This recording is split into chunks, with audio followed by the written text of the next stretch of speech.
देखो मुस्कानवा हो रे।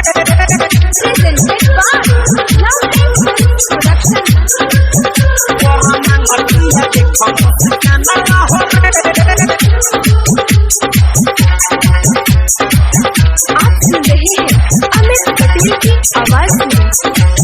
हर करतिया बनवरा तर रे सुख के भइला बिया पातर रे। ए भाई अरे का हो मर्दे हर करतिया बनवरा तर रे सुख के भइला बिया पातर रे। असु पूरा हो जाई लागे करो यार मानवा रे।